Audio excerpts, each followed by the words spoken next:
Hello and welcome to my channel. My name is Sasha Reade. Today I thought we would have a really fun time doing the spotlight technique. I've never done this before and I've been wanting to have a go for quite a while, so I thought I would today. So I'm starting with a standard UK size card base, and I've got my front panel cut to about a centimetre smaller on all sides. I'm taking this stamp, which is from Jane Gill, and I bought it off of Craft Stash, and I'm using that as my front for my stamped image today. Now, I did go and use my stamp platform, but when I went to put it down, you can see the stamp sticks out the edges just slightly, so it made it really awkward. I couldn't get it nice and tucked into that corner, so that if I mucked up and needed to re-stamp it, I couldn't then position it in the same spot. So I've gone and extended my corner by using some Post-it note tape, which is a low-tack tape. I buy mine from AliExpress, and then I'm making it a little bit extra secure by using my removable adhesive. So now I can put my stamp down on top and it can poke out the sides, and I'm still going to get a nice image right in the center. So I'm going ahead and attaching that to my stamp platform, which is the Tim Holtz Tonic stamp platform, and I'm adding some VersaFine Onyx Black ink. And I'm going ahead and stamping that down. Now, I don't know if this is the right ink to use with alcohol markers. I kind of think it probably isn't, but I did anyways. And for the most part, it seemed to work just fine, so I'm not too worried. So I've gone ahead and stamped it on my front card panel, and now I'm stamping on a bit of scrap cardstock.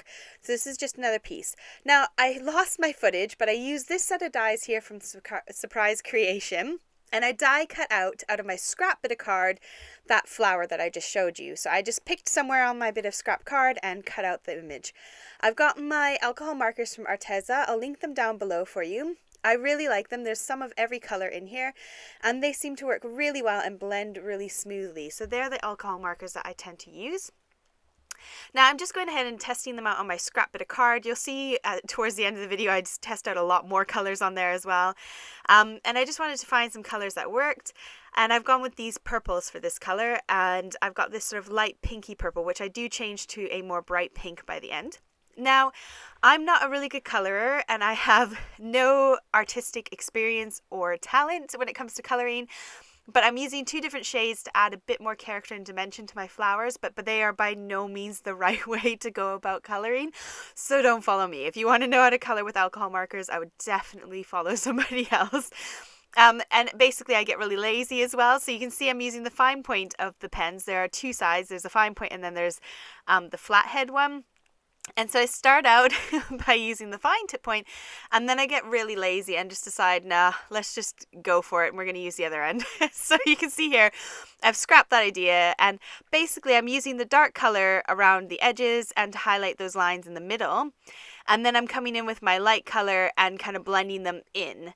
So I've put down my light color, putting down those lines, and then I'm coming back with that light color again, and I'm blending them in. So I've zoomed in a little bit so you can see my horrific colouring going on, and I just really wanted to define the edges of the flowers and just add a little bit more something to them. I felt like if I just coloured them one colour it wasn't as exciting or nice. So I'm going ahead now and I'm blending them in using the chisel head or the flat tip head of my marker. And when it dries, you can see it does sort of get rid of those harsh lines a bit more when you've blended them in. I really like these alcohol markers. They do work really well. I did pick a really dark and a really light color. And here's that pink I was telling you I was going to do. Now I go ahead and I position it onto my card panel that I've first stamped, just to kind of get my positioning right and to work out what those blank spaces are. So you can see all those little bits of blank space around the sides. And then now I can see that they're actually the leaves. So I'm pleased that I didn't colour most of those in. So, however, at the bottom there, you can see I got a bit of purple where I shouldn't have got purple, but I'll share with you sort of my little trick for that. I picked out a couple greens, a light and a dark. And now I'm going to stick my front panel to the side. Oh no, I do label the front of it as well. Or the back of it, sorry. I label it with the T for top, so I know where to position it so I don't have that problem of rotating again. Now I've got my panel to the left and I'm colouring to the right so I can see which bits are the leaves, because I can't really tell all that well from my stamped image. So I'm just using it as like a guideline and just checking to make sure I'm colouring the right bits. Now this is the clear marker, so this is like a colour lifter.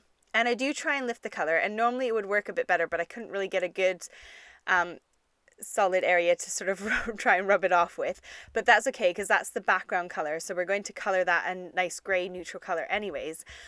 And then I've gone and colored in those little 2 purple points because that's actually part of the flower below it. And I'm coming in with this fog gray color, and I'm just filling in all the rest of the gaps so that it looks like a nice continuous colored piece of paper. And you can see when I've colored over it, it's just gone the same color as that gray, so I don't have to worry. Now I'm coming in with the dark green and just kind of adding little touches of it here and there. And then I'll come in with the light one again and sort of blend that into the rest of the leaf, if that makes sense. So again, my coloring's not the most amazing, but I do like how this turned out. I love the pop of color it gives. Now I'm just making sure I've got it all lined up right. I've got all the colors right. I've not made any more errors. And I want my background to blend. So I'm just taking my dark alcohol marker and I'm just coloring roughly all over the edges. I'm going to take my Nuvo glue, which is my favorite glue to use, and I'm just going to apply a thin layer of it around the edge, just enough so that it sticks to the front of the card. And I'm going to pop that right into the center of that little back outline. So I've got now 1/2 centimeter between all my layers.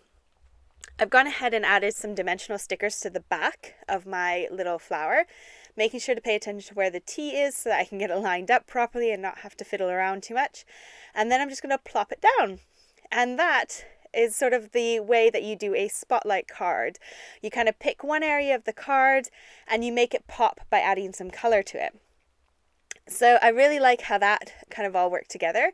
I can now add that onto my card base so that it completes the front of the card. And then I can decorate and embellish the rest of my card. So I'm just sticking that on with some of the same glue, my Tonic Nuvo glue. I will do my best to link all these products down below for you so that if you want to check any of them out, they're there for your convenience. Now, I did think I was filming again and managed not to be filming. So I've gone ahead and I have done my sentiment. I used this Happy Birthday from the Crafter's Companion stamp set. I think it's still on offer on CraftStash. I paid 11 quid and I think it's on offer for 7. So it's a cracking bargain. I've got these Nuvo drops which are in a matte finish. So it has now dried and it is matte rather than shiny. And I just popped my sentiment up there with a bit of foam tape. So here's our leftover scrap. I did think I was filming again and for some reason it didn't work. I think my camera's been having some issues today. So all I did was I stuck some of that removable adhesive around the outside. Now you do not need to have the same image. You don't need to have it lined up. I just used that scrap bit from my last project and that's why I've got that on there. This is a moment where I'm thinking, where's this black come from? And then I realized at the bottom of my scrap bit is where I put the first squirt of my Nuvo drops. So I was getting black everywhere and I was confused. So I'm leaving this footage in. I started out by using my altenew inks. I like these because they come in a really nice color family, but I didn't let my cardstock dry enough before I started ink blending. So it started smearing the black everywhere.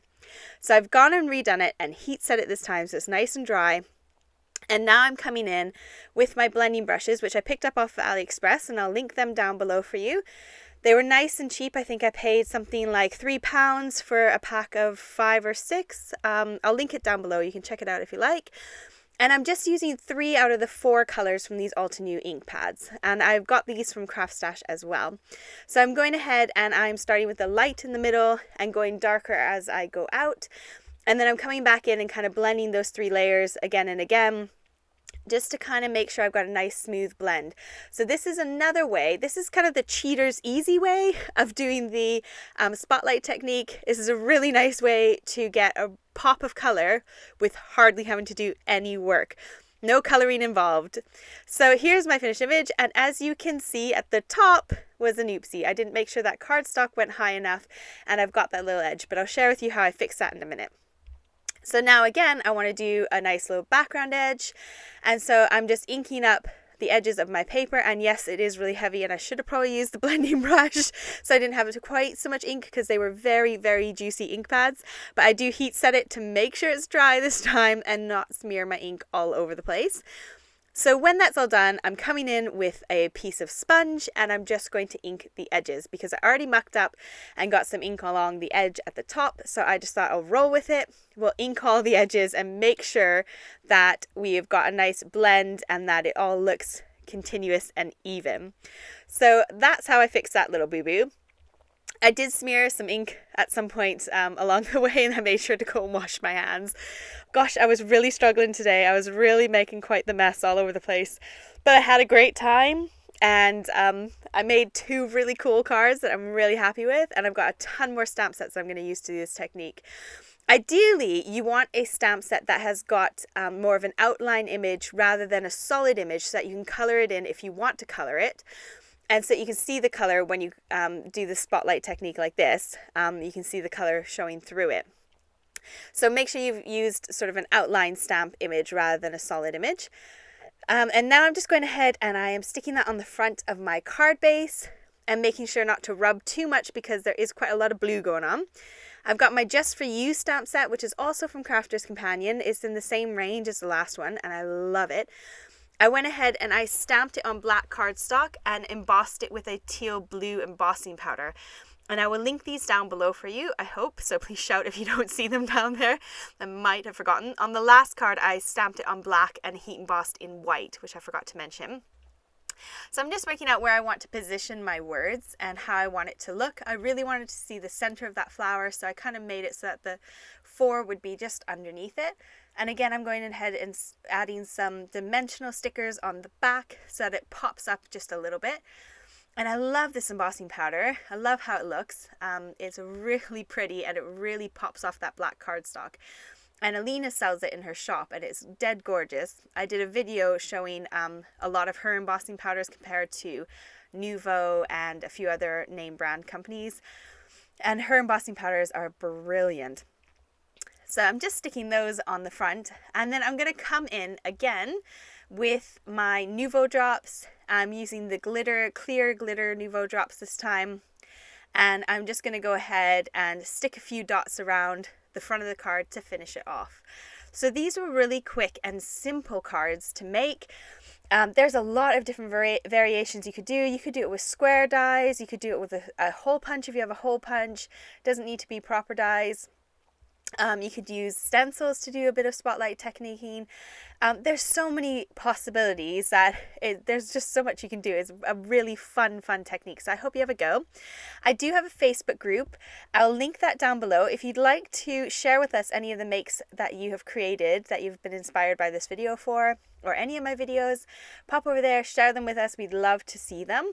So I'll link that down below for you. And I will be back again on Friday and on Saturday. Friday for some shopping, Saturday for some Saturday night crafting. Don't forget to subscribe. Thank you so much for joining me. Bye.